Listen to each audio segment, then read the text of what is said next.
नमस्ते स्टूडेंट्स, कल जो हमने पढ़ा था वो था हमारा प्रथम पाठ, जिसमें हमने गुप्त काल से लेके मौर्य काल से लेकर अपने जो उस समय के सिंधु घाटी सभ्यता के जो प्रागैतिहासिक काल के जो चित्र थे उसके बारे में पढ़ा। वो थे अश्वेत कुमारी, नृत्यांगना तथा रामपुर व गोल कैपिटल। आज हम हमारा पाठ 2 पढ़ेंगे, 7वीं से 12वीं शताब्दी तक कला का इतिहास। अब इस इतिहास में हम वापस पाठ का सार ही पढ़ेंगे। उसमें भूमिका थी, इसमें भूमिका नहीं है। इसमें पाठ का सार जो है, सर्वप्रथम हम पाठ का सार क्यों पढ़ते हैं? क्योंकि पाठ के सार से हमें पता चलता है कि कौन से काल से कौन से काल तक कला पनपी, कला में उन्नति हुई और क्या क्या उस काल में बना, क्या क्या स्तंभ बने, कौन से स्तंभ बने, कौन से ऐतिहासिक ऐसे ऐतिहासिक स्थल थे जो उस समय बनाए गए। अब गुप्त काल के बाद सदियों में भारतीय वास्तुकला के जो क्षेत्रीय में प्रगति हुई, उसके बाद पूर्व में पाल। अब देखो, आपको ये नाम याद रखने हैं, पाल, सैन, गंगो। पूर्व में कौन कौन से थे? पाल, सैन और गंगो। इस प्रगति को सहेजा और उसे प्रोत्साहन दिया। इसके पश्चात होयसलो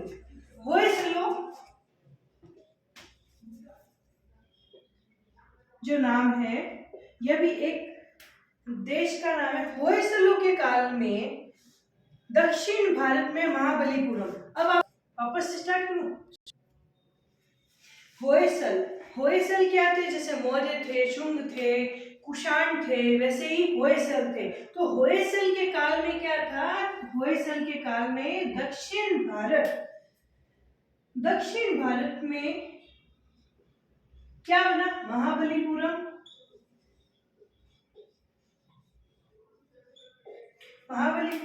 तथा महालमपुरम में पंचरथ। महालमपुरम में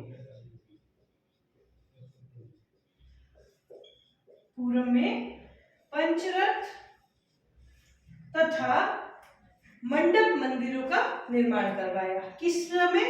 गुप्त काल में के बाद जो सदियों तक जो वास्तुकला पनपी, उस काल में पूर्व में पाल, सैन, गंगो ने करवाया। उसके बाद होयसलों ने दक्षिण भारत में महाबलीपुरम करवाया और महाबलीपुरम में पंचरथ तथा मंडप का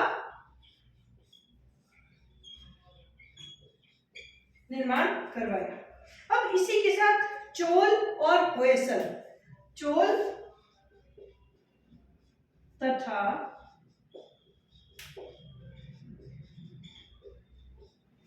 होयसल भवानी मंदिर शिल्प कला के लिए प्रसिद्ध है। भवानी शिल्प कला मंदिर, चोल और होयसल भवानी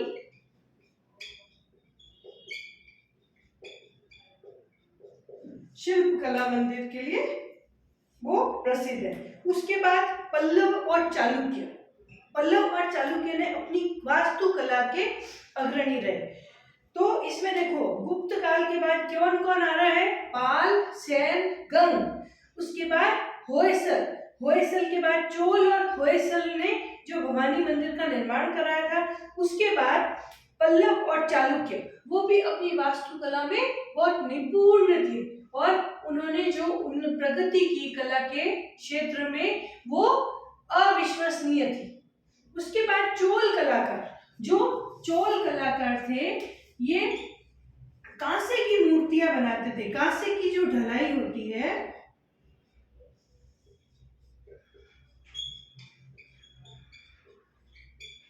कांसे की ढलाई चोल काल से प्रारंभ हुई थी। उसके बाद चोल काल में दक्षिण भारत में कई विशालकाय मंदिर बनाए गए। अब आपको यह भी ध्यान रखना है कि जो चोल काल था उसमें मंदिर निर्माण भी करवाया गया, जिनमें गंगकोंडा चोलपुरम भव्यता आदि के लिए है। गंगकोंडा चोलपुरम मंदिर। अब देखिए, चोल का ही पढ़ रहे हैं हम। चोल काल में प्रसिद्ध मंदिर कौन से हो गए हमारे? गंगकोंडा चोलपुरम मंदिर और उसके बाद तंजावुर का बृहदेश्वर मंदिर, तंजावुर का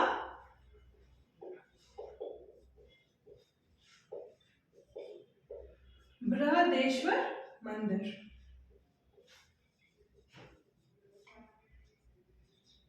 ये दोनों मंदिर किस काल में बनवाए गए थे? चोल काल में। उसके बाद इन मंदिरों को भव्य विशालता दी गई, भव्यता दी गई और साथ ही साथ अकृत्रिमता भी दी गई। इसमें जो सूक्ष्म कलात्मक आकृतियां थी, कल्पना, वो उनकी जो कलाकार थे, उस समय के कलाकार थे, उनकी कलात्मकता का आकर्षक नमूना है। होयसलकालीन राजाओं के काल में निर्मित मंदिर की मुख्य बात यह है, अभी तक देखिए हमने चोल के मंदिर की बात की। चोल के मंदिर कैसे थे? कांसे की ढलाई के थे, विशाल थे और उस समय मंदिर बहुत सुंदर और विशाल बनाए गए थे। तो चोल में गंगकोंडा का चोलपुरम था, तंजावुर का बृहदेश्वर था। उसके बाद होयसल काल में दक्षिण भारत में महाबलीपुरम था, महाबलीपुरम में पंचरथ और मंडप बनाए गए। अब होयसल काल का जो राजा था, उसके मंदिरों की मुख्य विशेषता क्या थी? उन्होंने, राजाओं ने किस तरीके से मंदिर बनवाए थे कि वो एक शिल्प कला और वास्तुकला में उत्कृष्ट समन्वय झलकता है। एक तो होती है शिल्प कला और एक होती है वास्तुकला। दो तरह की कला होती है। शिल्प कला का मतलब जो कलाकार एक खुदाई से बनाता है, खुदाई करके मूर्तियों को बनाता है, वो शिल्प कला होती है, अपने हाथों से बनाता है। और वास्तुकला में क्या आता है? मंदिर आते हैं, भवन निर्माण आते हैं। तो इस तरीके से होयसल काल जो था वो शिल्प कला और वास्तुकला में बहुत उत्कृष्ट था। अब हम आते हैं पूर्वी भारत में, उड़ीसा में गंग राजाओं के काल में मुक्तेश्वर मंदिर। अब देखिए, सबसे पहले हमने पढ़ा था पूर्व में पाल, सैन और गंगों में। तो जो गंग राजा थे,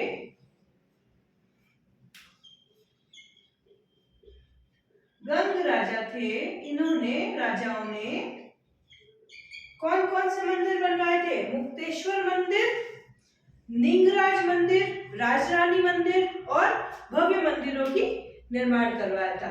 ये सभी आपको नोट्स जब मिलेंगे तो उसमें पॉइंट वाइज लिखा हुआ होगा, उस समय आप याद कर सकते हैं। ये मंदिर वर्तमान में उड़ीसा में भुवनेश्वर, कोणार्क, पुरी आदि स्थानों पर मौजूद है। जो ये मंदिर है, कौन से? गंग राजाओं ने जो बनवाए थे, मुक्तेश्वर महादेव मंदिर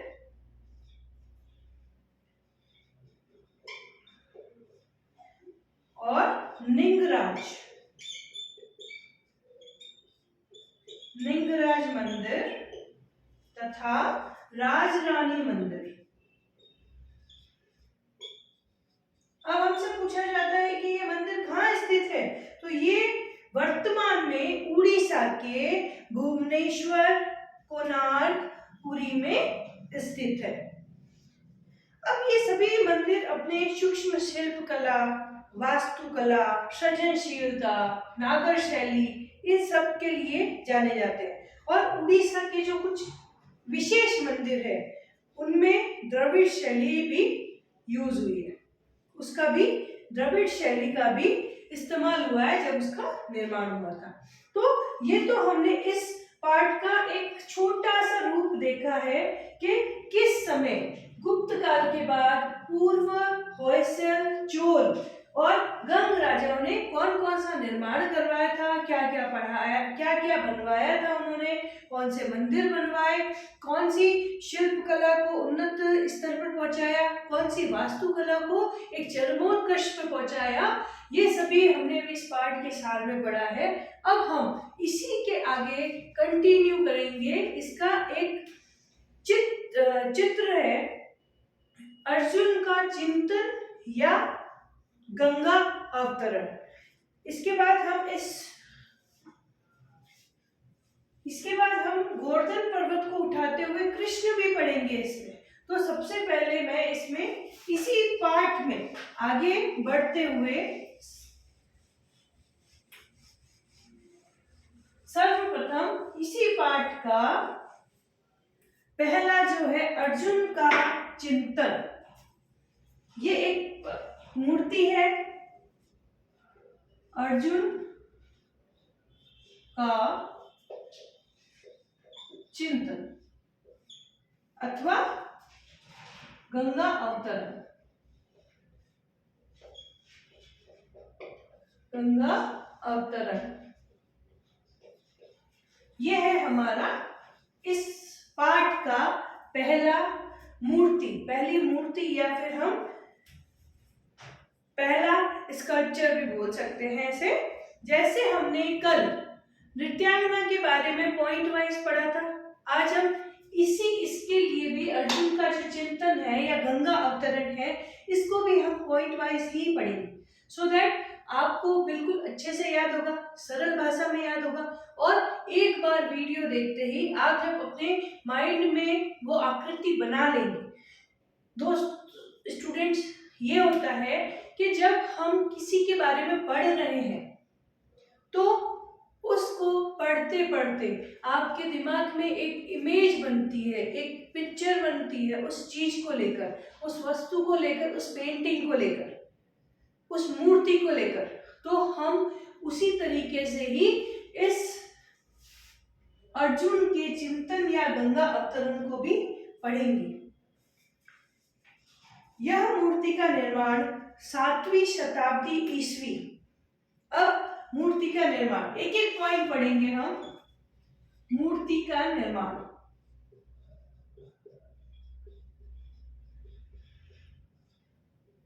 पहले पाठ में भी हमने इसी तरीके से आगे पढ़ा था कि इसका मूर्ति का निर्माण कब हुआ, कहाँ हुआ था, किसने करवाया था, उसकी क्या विभिन्न विशेषताएं थी, वो अभी कहाँ स्थित है, ये सारी बातें पढ़ी थी। अब अर्जुन का जो चिंतन और गंगा अवतरण है, इस मूर्ति का निर्माण 7वीं शताब्दी में हुआ। 7वीं शताब्दी में हुआ। अब इसमें पल्लव के दौरान महाबलीपुरम, जो कि वर्तमान चेन्नई में है, उसके निकट स्थित है।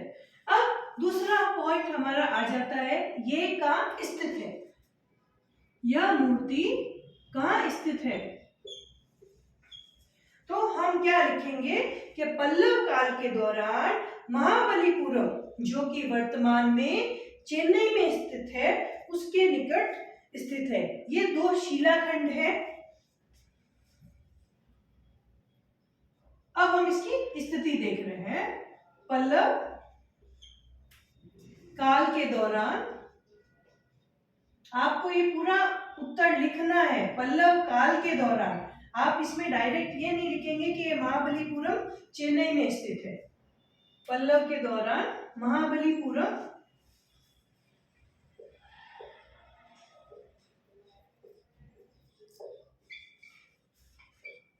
चेन्नई में स्थित है। अब ये क्या है कि 2 शिलाखंडों पर किया गया है। इसकी क्या है, ये विशेषता है कि ये 2 शिलाखंडों पर उकेरा गया है।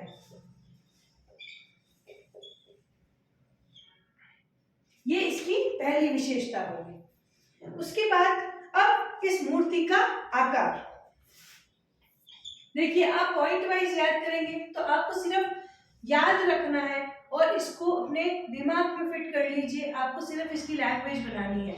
आपको उत्तर कैसे देना है, अर्जुन का चिंतन गंगा अवतरण मूर्ति का निर्माण 7वीं शताब्दी में हुआ था।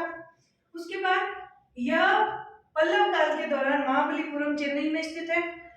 उसके बाद ये 2 शिलाखंडों पर किया गया है। अब हम जो चौथा पॉइंट लिखेंगे उसी को हम एक लैंग्वेज में बना देंगे। तो आपको सारे आंसर्स ऐसे ही लिखने हैं, सारे उत्तर ऐसे ही दे रहे हैं। तो अब हम इसका जो हमारा चौथा पॉइंट है, मूर्ति का आकार। हमारा है इंक्रानोफिट से 152 फीट। तो अब इसकी लैंग्वेज क्या बन गई? यह मूर्ति आकार में इंक्रानोफिट गुणा 152 फीट की है। अब इसकी और विशेषताएं जानते हैं। ये तो हो गया इसका निर्माण, स्थिति और आकार। अब इसकी कुछ और विशेषताएं हैं जो कि हम इस पार्ट में पढ़ेंगे। इस मूर्ति में पशुओं और मनुष्यों का एक झुंड के रूप में दिखाया गया है। अब आप इसको लिखेंगे, मनुष्य तथा पशु दोनों को एक झुंड में दिखाया गया है। दोनों का एक झुंड दिखाया गया है। हो गया ये इजी लैंग्वेज। अब इसके बाद इसके जो दूसरा विशेषता है, ये सारी हम विशेषताएं पढ़ रहे हैं। ये 2 शिलाखंडों पर किया गया है। उसके बाद इसमें मनुष्य और पशु दोनों का झुंड दिखाया गया है। उसके बाद दोनों शिलाखंडों पर है, ये जो मनुष्य और पशु का दोनों का जो झुंड है वो दोनों शिलाखंडों पर उकेरा गया है। सभी को दोनों शिलाओं के बीच स्थित दरार की ओर देखते दिखाया गया है। उसके बाद इसमें देवताओं, अर्धदेवों और योगी सभी को उड़ते हुए दिखाया गया है। अब आपकी नेक्स्ट लाइन जो हो गई, मनुष्य तथा पशु दोनों को एक झुंड में दिखाया गया है और जो 2 शिलाखंड है उसके बीच में दिखाया गया है। इसके बाद देवताओं, अर्धदेवों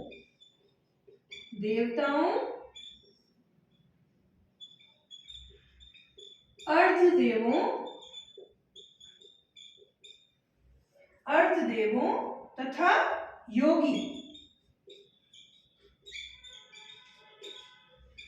सभी को उड़ते हुए दिखाया है।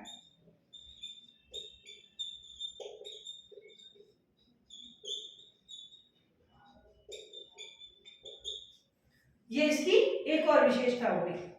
अब मूर्ति के ऊपरी हिस्से में ऐसा आभास होता है कि लोग शक्ति प्रदर्शन कर रहे हैं। तो इस लाइन को हम कैसे लिखेंगे कि मूर्ति के ऊपरी हिस्से में लोगों को शक्ति प्रदर्शन करते हुए दिखाया। आपको बिल्कुल शॉर्ट फॉर्म में लिखना है। मूर्ति के ऊपरी हिस्से में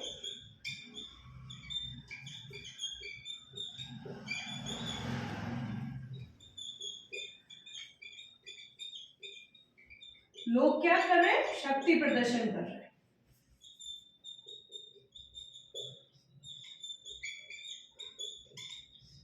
लोग शक्ति प्रदर्शन कर रहे हैं। उसके बाद आप निचले हिस्से में ममे सभी शांत दिखाई देते हैं। अब आपका ये ऊपरी हिस्सा हो गया मूर्ति का। उसके बाद इसी लाइन में आप इसी को ऐड करेंगे कि इसका जो नीचे का हिस्सा है ऐसे लिखेंगे, तथा निचले हिस्से में सभी को शांत बताया है।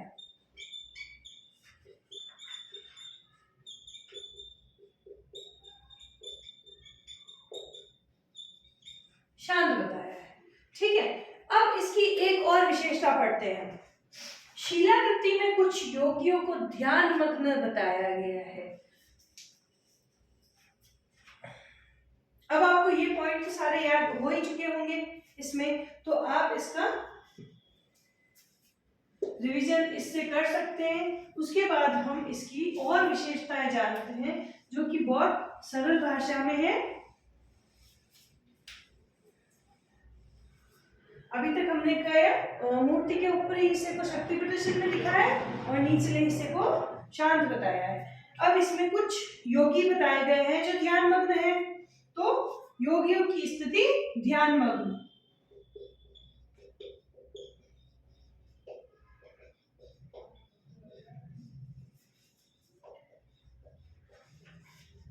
योगियों की स्थिति ध्यान मग्न।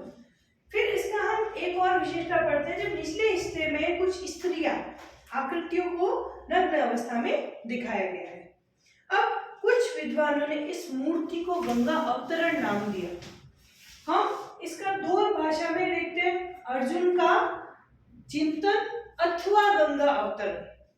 तो ये गंगा अवतरण नाम दिया गया क्योंकि बीच की दरार के दाईं ओर चतुर्भुजी आकृति दिखाया गया है, जिसके ऊपरी हिस्से में एक त्रिशूल को दिखाया गया है और ऐसा प्रतीत होता है कि शंकर भगवान धरती पर आती गंगा के धारा को अपनी जटाओं में समाहित कर रहे हैं और यह आकृति अन्य आकृतियों से बड़ी है।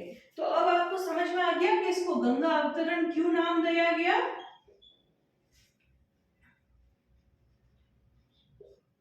क्योंकि भगवान शिव ने जब गंगा को अपनी जटाओं में समाहित कर लिया तो उस समय वो शंकर भगवान का चित्र बनाया गया तथा उसके ऊपरी हिस्से में एक त्रिशूल दिखाया गया और जो उसकी बीच की दरार में दाईं ओर चतुर्भुजी आकृति को दिखाया गया है, इसीलिए इसे गंगा अवतरण का नाम दिया है कुछ विद्वानों।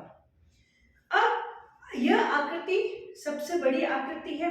ऐसा लगता है ये गंगा नदी हिमालय के पहाड़ों से स्वर्ग से धरती पर अवतरित हुई है।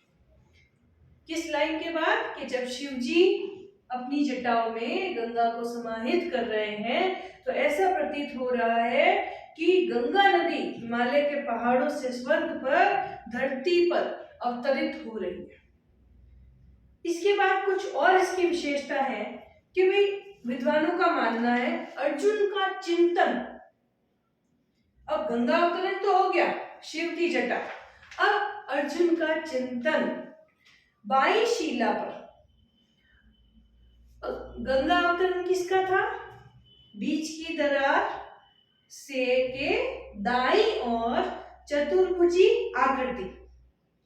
अब आता है अर्जुन का चिंतन, दाया और बाया, ध्यान रखना ये दाया है और अर्जुन का चिंतन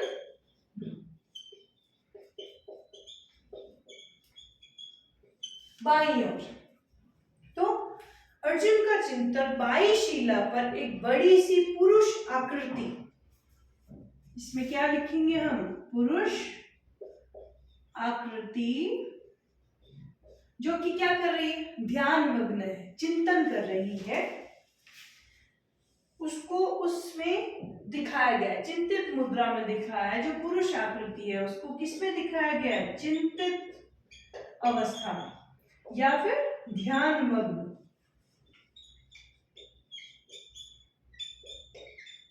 और ऐसा माना जाता है कि वो कौन है? अर्जुन। इसीलिए इसका नाम क्या पड़ा? अर्जुन का चिंतन। अब इसकी कुछ और विशेषताएं देख लेते हैं हम। इस मूर्ति का निर्माण समतल शिलाखंड पर न किया जाकर ऊबड़ खाबड़ भाग पर किया गया। मतलब एक तो बिल्कुल सीधा सीधा पत्थर होता है, वो सीधा सीधा पत्थर नहीं लेकर जो पहाड़ों के ऊबड़ खाबड़ शिलाखंड होते हैं उस पे इसका निर्माण किया गया। उसके बाद इस मूर्ति की प्रस्तुति स्पष्ट, स्वाभाविक और सहज, बिल्कुल साफ साफ दिख रहा है कि क्या उसमें उकेरा गया है, क्या उसमें खोदा गया है, जो कलाकार की कुशलता, सृजनशीलता, कल्पनाशीलता आदि गुणों को प्रदर्शित करती है। क्या? शिलाखंडों पर उकेरी गई आकृतियां। मूर्ति में पशुओं की विभिन्न विशेषताओं को दिखाया गया है। सूक्ष्म चीजों के अंकन समग्रता, कल्पनाशीलता को भी दिखाती है और आकृतियों की जो गोलाई है, जीवंतता है, यह कलाकार की कुशलता का उदाहरण है। तो यहाँ हमारा अर्जुन का चिंतन तथा गंगा अवतरण ये हमारा यहाँ पर इस पाठ का समाप्त होता है। इसी के साथ हम अब दूसरा लेंगे इसी पाठ का, गोवर्धन पर्वत पर को उठाते हुए कृष्ण।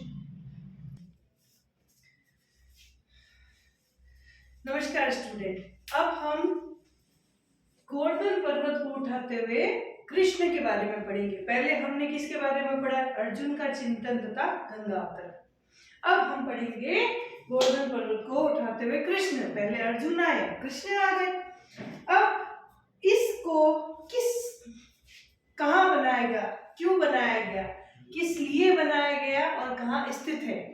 तो ये होयसल शैली, अभी हमने पढ़ा था पाठ के सार में, होयसल नाम सुना ना अभी आपने?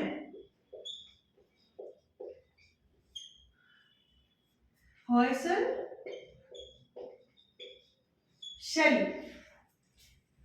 अब इसका जो निर्माण काल है वो कब हुआ? वो हुआ 12वीं से 14वीं शताब्दी ईस्वी में किसने करवाया था इस मूर्ति का निर्माण? होयसल काल में।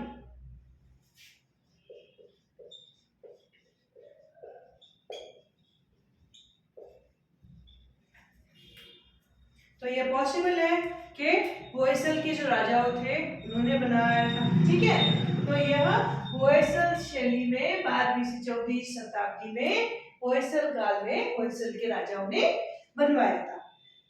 पत्थर पर बनी इस मूर्ति का प्राप्ति स्थल बेलूर, जो कि वर्तमान में तमिलनाडु में स्थित है। अब ये जो पत्थर की बनी हुई मूर्ति है,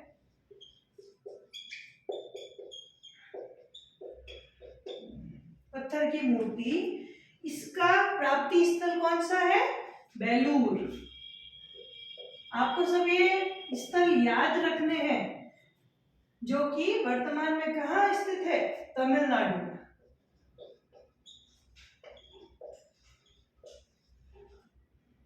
तमिलनाडु में स्थित है।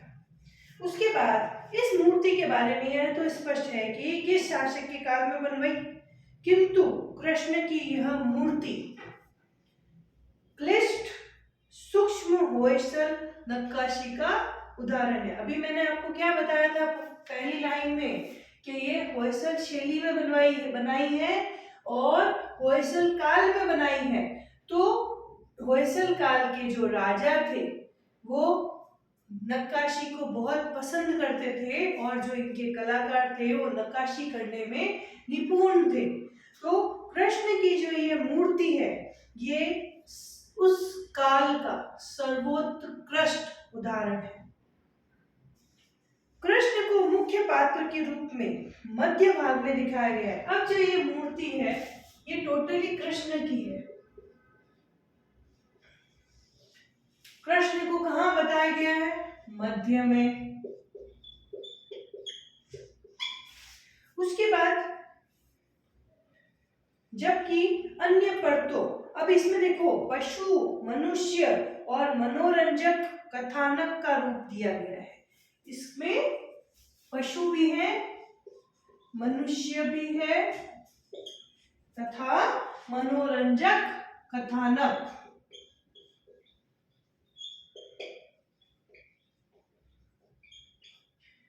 का भी रूप दिया गया है। कृष्ण को यद्यपि नायक के रूप में दिखाया गया है। अब जैसे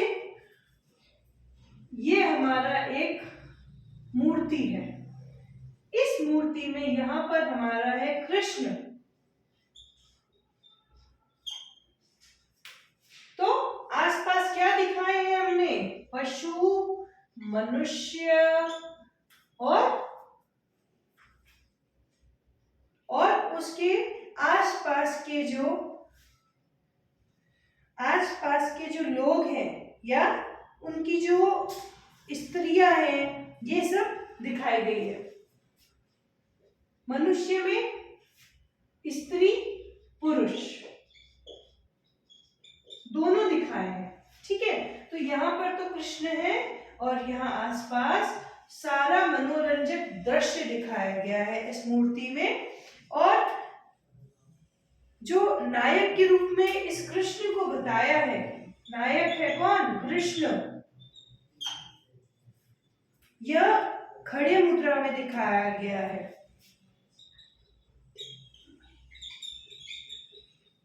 खड़ी मुद्रा में दिखाया गया है। और इनके जो अंगों की कलात्मकता है वो एक कोमलता का आभास कराती है। खड़ी मुद्रा में कलात्मक के सारे संयोजन, जैसे रंगों का संयोजन होता है वैसे ही जब हम किसी आकृति या किसी आकार को जो रूप देते हैं, जैसे कि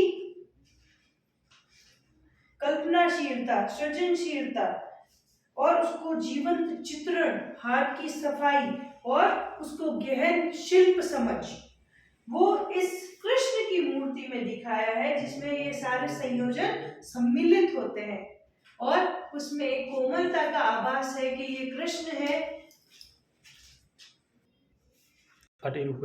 अच्छा था कि एक नायक के रूप में कृष्ण को दिखाया गया है, जिसको इस तरीके से कलात्मक आकृति में बनाया गया है कि वह कोमलता का आभास कराता है। अब हम भगवान कृष्ण की जो सुंदरता है उसको बयां करते हैं इसमें कि भगवान कृष्ण को सिर से लेकर पांव तक आभूषण पहनाए हैं। इसको भगवान श्री कृष्ण को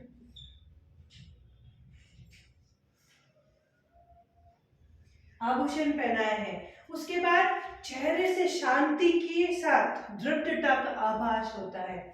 उसका जो चेहरा है उसको हंसमुख, एक मंद सी जो मुस्कान होती है कृष्ण की,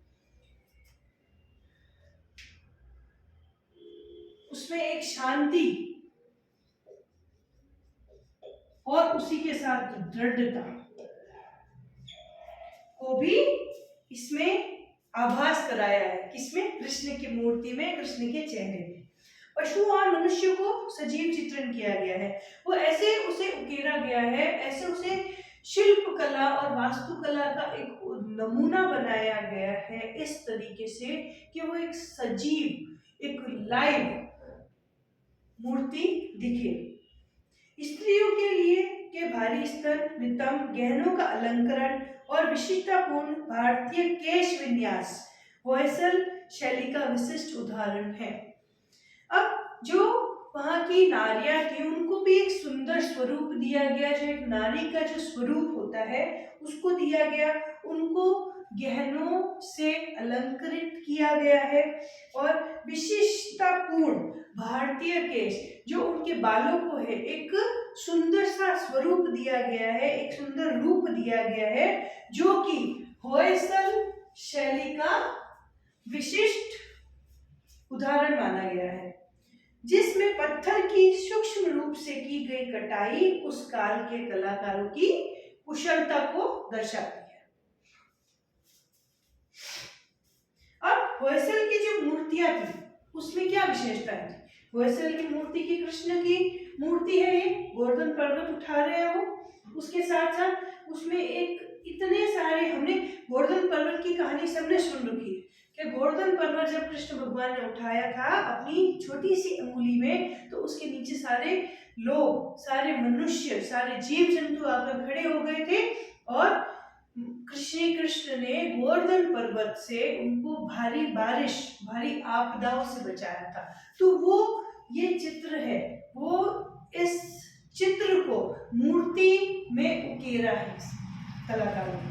कौन से काल में? होयसल काल में। अभी आपको याद हो जाएगा ये आराम से कि जैसे ही आप देखेंगे गोवर्धन पर्वत को उठाते हुए कृष्ण, तो गोवर्धन पर्वत को उठाते हुए जो कृष्ण है उसकी आपको सारी कहानी याद आ जाएगी। अब होयसल मूर्तियों में गहरी खुदाई और गहरी तराश की कला देखने को मिलती है, बहुत डीपली खुदाई की गई है और सुंदर तरीके से की गई है। उसके बाद साथ ही इन मूर्तियों में कोमलता और शरीर के अंगों, लयात्मक एक लय होती है।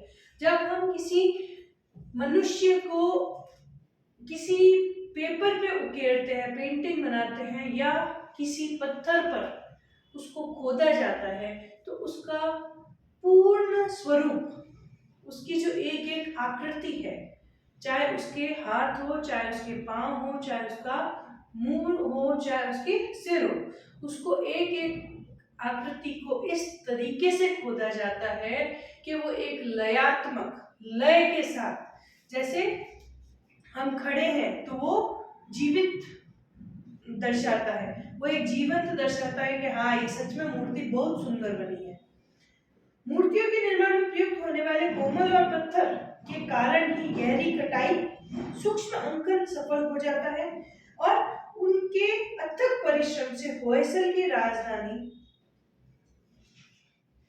हेलेविड, अब आप इसको ये याद रखोगे कि होयसल की जो राजधानी है वो कौन सी है?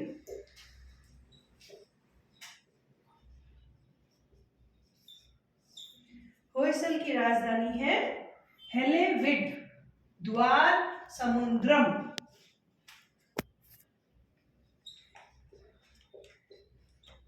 हेलेविड ये आपको याद रखना है, क्योंकि आपके एग्जाम में ये प्रश्न आ सकता है कि होयसल की राजधानी कौन सी थी। तो आप क्या याद रखेंगे? हेलेविड, द्वार समुद्र। इसमें भी भव्य मंदिरों का निर्माण हो पाया है। इसी तरीके से ये हमने इस पार्ट का दूसरा टॉपिक खत्म कर दिया है। अब हम इसका तीसरा टॉपिक लेते हैं, कोणार्क की सुर सुंदरी।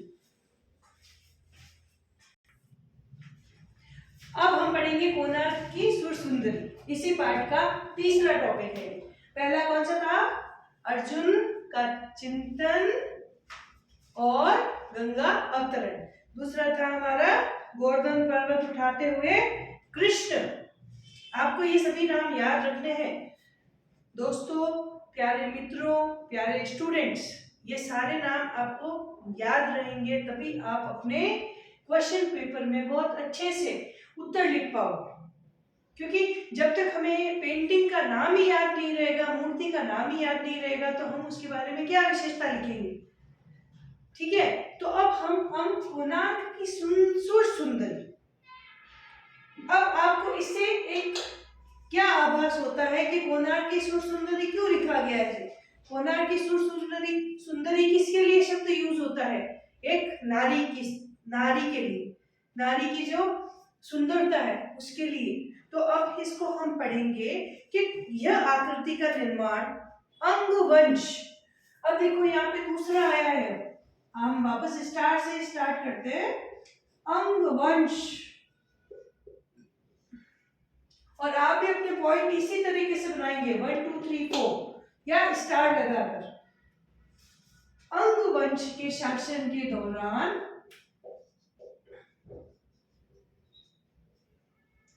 12वीं शती ईस्वी, 12वीं शती ईस्वी में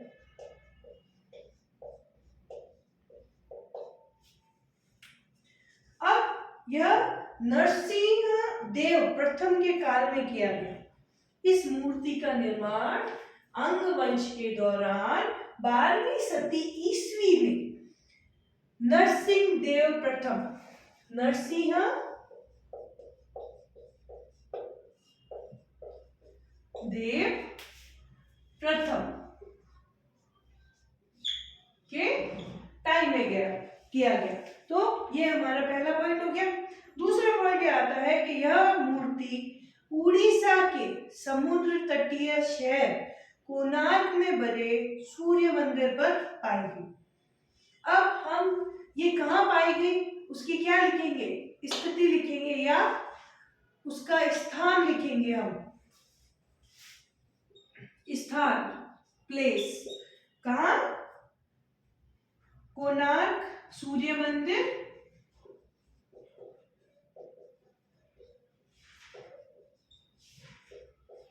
कोणार्क सूर्य मंदिर उड़ीसा। ये क्या हो गया? इसका स्थान हो गया। कब बनी थी? अंगवंश के दौरान 12वीं शती में बनी थी और नरसिंह देव प्रथम के टाइम बनी थी। स्थान क्या हो गया? कोणार्क सूर्य मंदिर हो गया।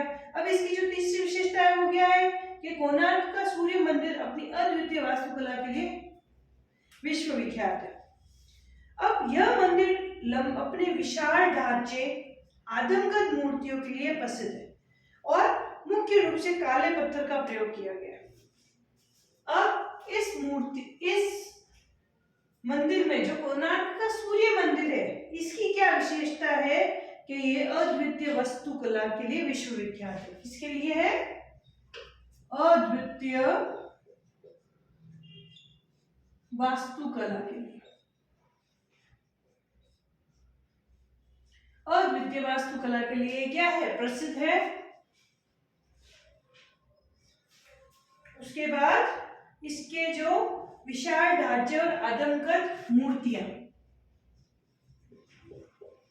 विशाल ढांचे तथा आदमकद मूर्तियां। अभी हम किसकी बात कर रहे हैं? अभी हम कोणार्क के सूर्य मंदिर की बात कर रहे हैं कि ये इसकी क्या क्या विशेषता है। अब इसमें जो ये मंदिर है, इसमें मुख्य काले पत्थर का प्रयोग किया है। जो भी मूर्तियां बनी है, किसमें बनी है? काले पत्थर में बनाई गई, काले पत्थर का उपयोग किया गया है। अब आपके प्रश्न आता है कि कोणार्क सूर्य मंदिर की विशेषताएं बताओ। तो यहाँ की जो मूर्तियां हैं वो विशाल है, विशाल ढांचा है, आदमकद मूर्तियां हैं, काले पत्थर के उपयोग से बनाई गई है और अद्वितीय वास्तुकला के लिए प्रसिद्ध है, विश्वविख्यात है। नागर शैली में बने इस मंदिर की मूर्तियों में बंगाल शैली की स्पष्ट झलक दिखती है। अब ये जो नागर शैली में जो मंदिर बने हैं, नागर शैली, आप सभी शैलियों का नाम ध्यान रखेंगे। पहले वाली कौन सी थी? होयसल शैली। अब यह है नागर शैली। नागर शैली में बने मंदिर क्या है? बंगाल शैली की स्पष्ट झलक दिखती है उसमें।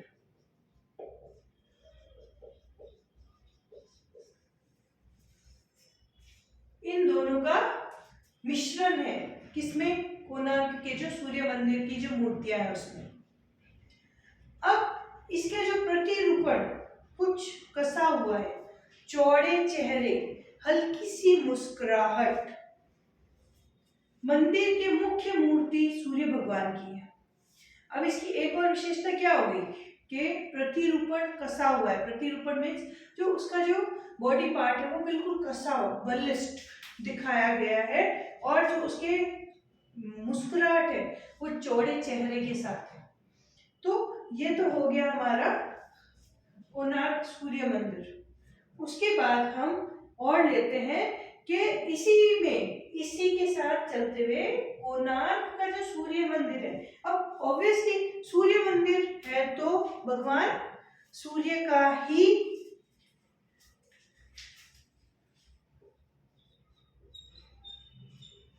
सूर्य देवता का ही मंदिर होगा। तो यहाँ पर मुख्य मूर्ति कौन सी है?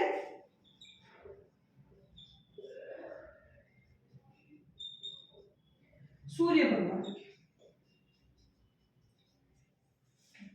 कोणार्क का मंदिर किस देवता के लिए प्रसिद्ध है? सूर्य भगवान के लिए।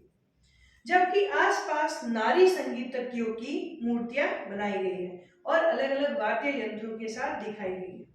अब इसमें साथ साथ इसके जो भगवान सूर्य की जो मूर्तियां हैं उसके साथ साथ इसकी बनाई गई है मूर्तियां, नारियों की मूर्तियां बनाई गई, नारी संगीतज्ञों की। हम सिर्फ नारी नहीं बोलेंगे, नारी संगीतज्ञों की मूर्ति भी बनाई गई है। किसके आसपास? मंदिर में, जो कि अलग अलग वाद्य यंत्रों के साथ है। उसके बाद कोणार्क की जो सुंदरी काले पत्थर की आदमकद मूर्ति है। अब आप देखिए, ये हमने सारी विशेषताएं पढ़ी कोणार्क सूर्य मंदिर की, जो कि आपको इसके साथ लिखनी ही है। बट अब हम जो लेंगे वापस, जो कोणार्क की सुर सुंदरी है उसकी कुछ विशेषताएं देखते हैं। यहाँ पर ये जो सुर सुंदरी है वो काले पत्थर से बनी हुई है अब देखिए मैं शॉर्ट में बताती हूँ आपको। काले पत्थर से बनी है,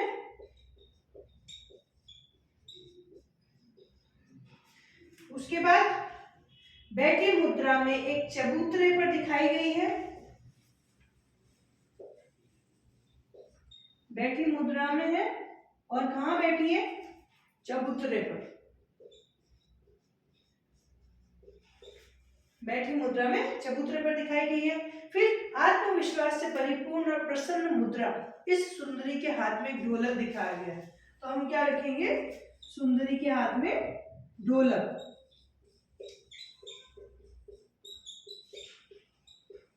हाथ में ढोलक दिखाया गया है और जो इसके देवदासी होने का आभास दिलाती है। जो हाथ में इसके ढोलक है ये किसका आभास कराती है, देवदासी होने का। किसकी, कोणार्क की सुर सुंदरी।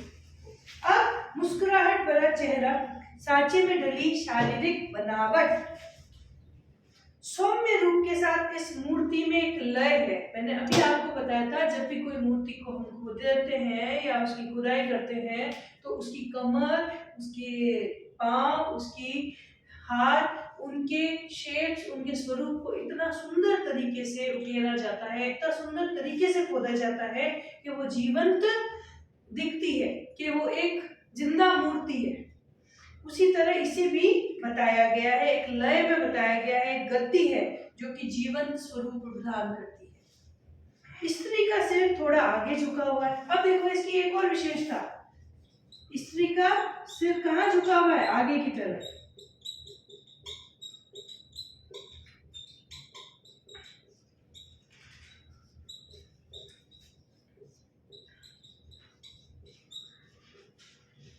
आगे की तरफ झुका है, जिससे उसके ढोलक बजाने में मशगूल होने का इशारा देते हैं। मतलब वो इतनी मगन है अपने ढोलक बजाने में, इस तरीके से उसका सर झुका हुआ दिखाया गया है। मूर्ति के इन गुणों के कारण ढोल बजाने वाले स्त्री सौंदर्य युक्त और मनमोहक लगती है। स्त्री के बड़े बक्सों के बीच आभूषणों को सजाया गया है, मतलब उसने आभूषण भी पहन रखे हैं। फिर मूर्तियों की वक्रता, झुकाव मूर्तियों में एक लय पैदा करती है और इनकी जो केश विन्यास है, मूर्ति और मुद्राएं, प्रतिमा है, वो एक लयात्मक है। मैं बार बार आपको बोल रही हूँ, लयात्मक क्या होता है, जो उसकी सुंदरता को दर्शाया है वो लय है, वो लयात्मक है। तो हमने पढ़ लिया इस पाठ का जो हमारा आखिरी टॉपिक था वो था हमारा कोणार्क की सुर सुंदरी, जो कि अंगवंश के दौरान 7वीं-12वीं शताब्दी में नरसिंह देव ने बनाई थी। फिर इसका जो स्थान था वो कोणार्क सूर्य मंदिर था। कोणार्क सूर्य मंदिर जो अद्वितीय वास्तुकला के लिए प्रसिद्ध है और विशाल ढांचे और आदमकद मूर्तियों के लिए भी बहुत प्रसिद्ध है। काले पत्थर का उपयोग होता है वहां पर, और नागर शैली में जो मंदिर बने हैं उसमें बंगाल शैली को भी समाहित किया गया है। 2 शैलियों में यह आकृतियां बनाई गई है और मुख्य मूर्ति सूर्य भगवान की है। इसकी साथ साथ नारी की को संगीतज्ञों की मूर्ति के साथ दिखाया गया, उनको वाद्य यंत्रों के साथ दिखाया गया है। और ये जो कोणार्क की सुर सुंदरी की मूर्ति है ये भी काले पत्थर से बनाई हुई है, ढोलक बजाते हुए दिखाई गई है और स्त्री का सर आगे की तरफ झुका हुआ है ताकि वो वाद्य यंत्र में इतनी विलीन हो रही है कि उसकी जो कोमलता है, उसकी जो लयात्मक है वो पूर्ण रूप से दर्शाई गई है।